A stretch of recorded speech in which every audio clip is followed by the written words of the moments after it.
Today we're going to discuss something that's not often talked about regarding meditation and yoga practice.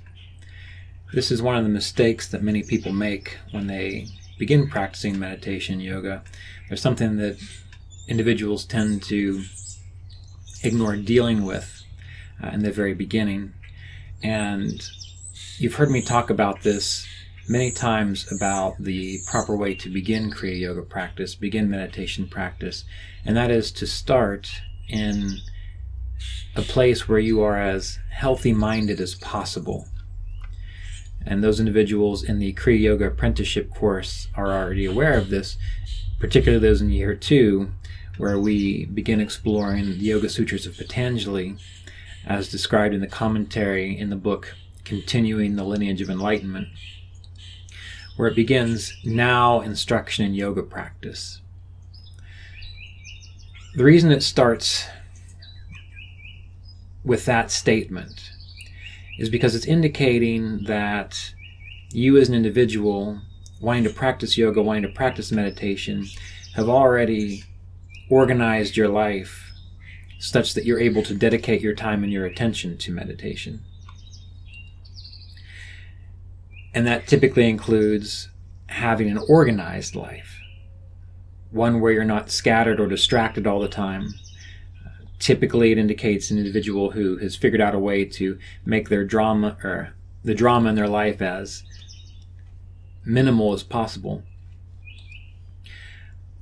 But along with that, one of the things that's not often talked about is the idea of dealing with trauma in meditation and yoga practice.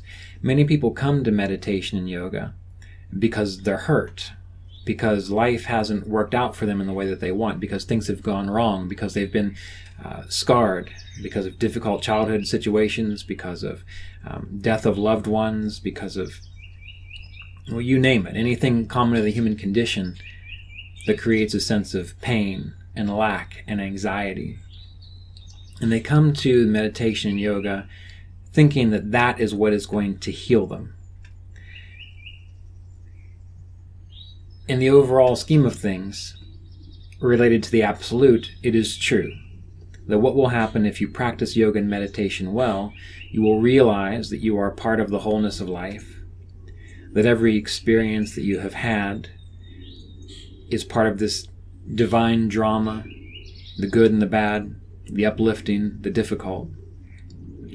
But it's hard to get to that point if your brain, your mind, and your nervous system are stuck in a negative feedback loop that doesn't allow you the space to be able to contemplate higher realities, or doesn't allow you the space to contemplate, to reach that peacefulness where you can really truly experience what is it like to have the mind still and calm, such that you are able to embody, feel, experience, be that one infinite absolute.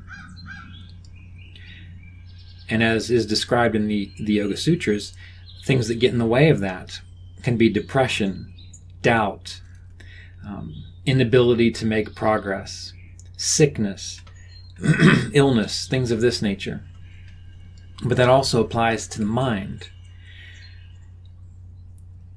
So when you're practicing when you're practicing meditation, sometimes what occurs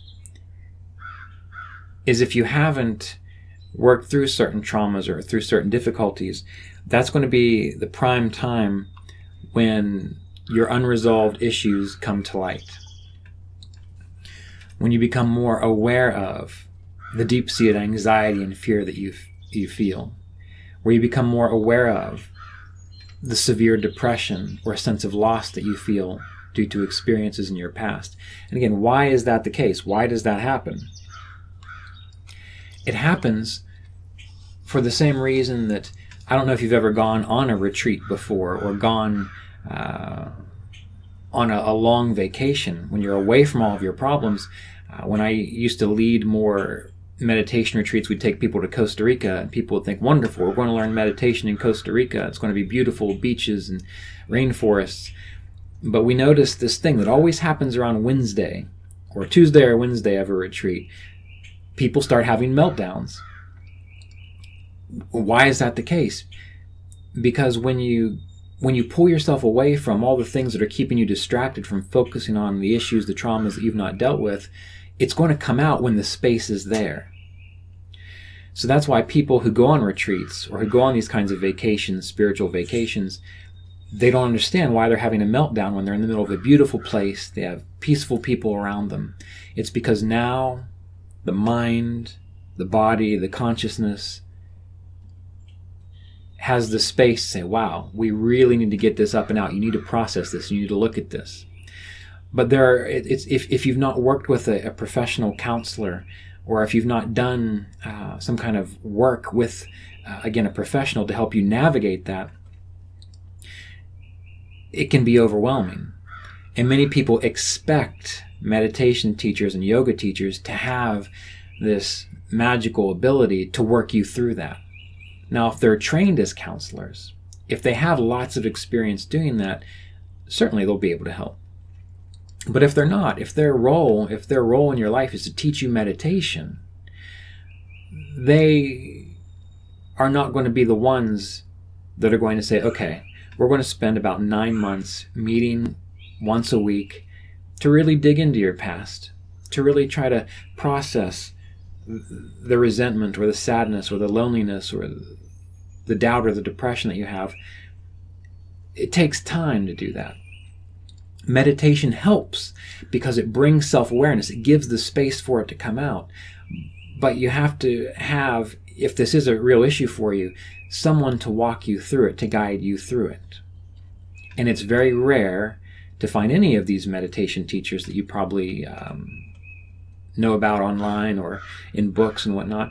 It's rare to find any of them that are probably trained and even have the ability to do that because of their time and their schedule. They're teachers. They're sharing knowledge. They're sharing philosophy, sharing information. They're reaching large audiences of people.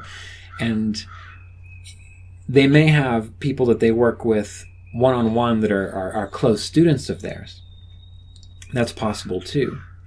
But that requires a certain kind of rapport, and that'll be a different video, a different talk that we'll give here, because I think that's important to discuss as well.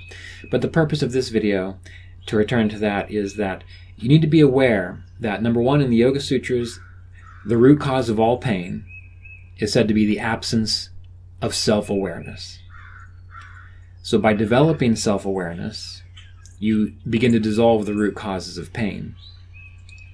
However, in the beginning, for most people beginning meditation and yoga, those initial 1 to 2 to 3 years can be difficult, because as you develop self-awareness, you then create the space to become aware of behaviors you need to change, past history that you need to really take a look at and resolve, relationships you need to heal or let go of. And as that self-awareness develops, in the beginning it feels like pain. And again, they talk about this in the Yoga Sutras as well, where the painful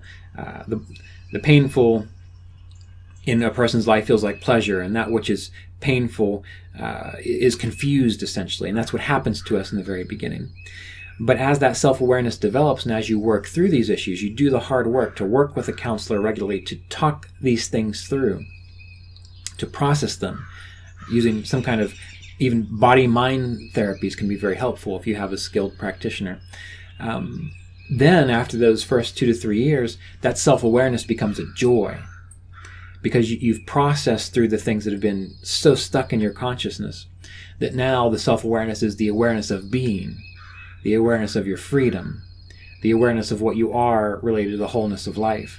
So if you have an issue with trauma, any kind of trauma, that is persistently coming up in your meditation or causing you consistent anxiety or depression in your life, part of your practice, your meditative practice, your yoga practice, your Kriya yoga practice is to go find a professional, pay them what they're worth, work with them on a long-term, minimum 9 months, I would say, maybe even longer, until you work that through. Now, I'm a proponent of professional help in this regard, but I also want to be clear that I am also a proponent of not taking it too far, because many people become addicted to talking about their problems, addicted to always finding something new to create an excuse for why they can't move forward.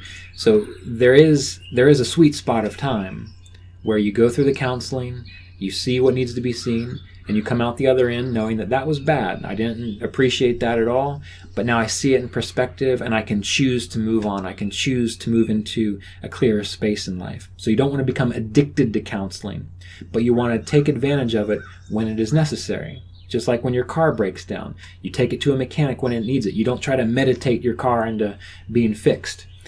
When it comes to financial issues, you talk to someone who knows about finances. You listen to them, you learn from them, and then once your finances are steady, you go on your way because now you've learned it yourself. So it's important to realize that if you've experienced severe abuse, if you have experienced a terrible loss in your life, a loss of a loved one that you cannot process, you cannot shake, it's been 5 years, 10 years, 20 years, and it's still crippling you inside, part of your work is to resolve that. Continue meditating because that will continue to create the space for it. But once it's cleared out, then your meditations move into that space that you read about, where there's a sense of bliss and peace and simple being, because there's no more static interference of unprocessed, undigested mental, emotional, and psychological processes in the way. And don't think that going to a regular counselor is a bad thing. Many people, they'll come to me with an issue and they'll say, well, surely a regular counselor won't be able to touch this because this is a spiritual thing. Forget that. Half of the issues that you've got to work through are just normal, everyday things that you've not dealt with.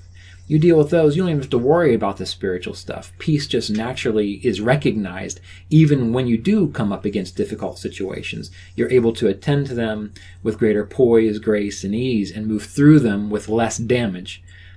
Not to say you won't get damaged every now and then, because that's just the nature of life, but it's the meditation and yoga process that allows you to move through it with greater poise and grace. So we need to keep this in mind whenever we're thinking about how trauma can affect our experiences with meditation, with yoga practice.